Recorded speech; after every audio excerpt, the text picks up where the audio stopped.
पर्चा का अंग है। महाराज घट पर्चे के अंदर अपने को समझाते हैं, यीशु के राम संत जन कहते हैं, अजब अनोपम बात है, बिन दे क्या पर छो गए, सो नरक कुंड में जाते। महाराज क्या फरमा रहे हैं कि जब तक अपने को अनुभव नहीं होता है और अनुभव करके आनंद पद की जो अजब अनुपम बातें करते हैं अपने, तब तो महाराज फरमा रहे हैं वो सही बात है और आपको आनंद आ रहा है, उस देश का अनुभव हो रहा है, सुरता उस देश का आनंद ले रही है, आत्मा उस आनंद के अंदर घरक है, मस्त है, तब तक तो बात समझ में बैठती है कि आपका अनुभव सही है। परंतु महाराज फरमा रहे हैं कि बिन देखा पर जो गए, सो नरक कुंड में।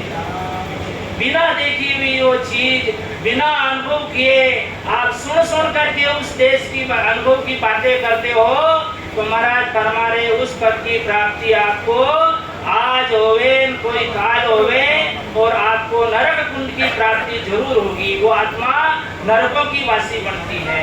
इसीलिए जब तक अपने घट के अंदर वो चीज अनुभव नहीं होती है, अपना घट जागृत नहीं होता है, अपने को वो चीज अनुभव नहीं होती है, तब तक अपन उस देश की बात नहीं कर सकते हैं। पहले अपने घट को जागृत करना पड़ेगा, फिर उस देश का अनुभव अपने को करके फिर अगर अपन को कोई बात बतावे तब उस बात में वजन होता है और तभी जाकर के वो बात सार्थक होती है, कारगर होती है। इसीलिए पहले अपने घट के ऊपर घटाओ, उसके बाद में आप कोई भी ज्ञान दो, कोई भी आप बात बताओ तो उस बात में वजन होता है।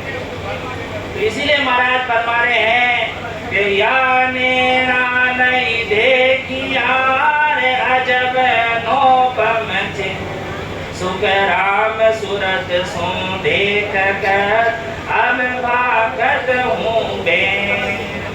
या नेरा नहीं देखिया अजब अनुपम चैन, उस परमात्मा के मेरे दयालु के जो अजब अनुपम चैन है, अनुभव है, वो इस नेत्रों के द्वारा अपने को मालूम नहीं पड़ता है। उसके लिए महाराज फरमा रहे हैं अजब अनुपम जो चैन है परमात्मा के, उसको देखने के लिए आपको दिव्य चक्षुओं की जरूरत पड़ती है और दिव्य चक्षुओं से देख करके आप उन वचनों के द्वारा आप कह सकते हो कि आपको ये चीज अनुभव हो रही है, ये आपको आनंद आ रहा है। बाकी आप सुन करके अगर वो चीज उस लोग की बातें करते हो तो ये सब फालतू की बातें हैं। जब तक आप अपना घट जागृत नहीं करते हो, अपनी आत्मा का अंतरात्मा में आपका अनुभव नहीं करते हो उस देश का, तब तक आप कहते हो तो फिजूल की बात लगती है, विश्वास नहीं होता है। इसीलिए पहले आप विश्वास करो और फिर उसके बाद में आप दूसरों को बताओ। तो इसीलिए महाराज फरमा रहे हैं नक चकरी गत एक है, रोम रोम रट राम, सुख राम कमाई आगली, अब नहीं उल्का काम।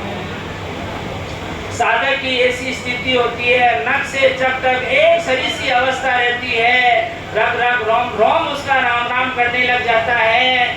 और महाराज फरमा रहे हैं कि सूरज के द्वारा दिव्य चक्षुओं से देख करके महाराज के वो वचन बोलती है वो आत्मा।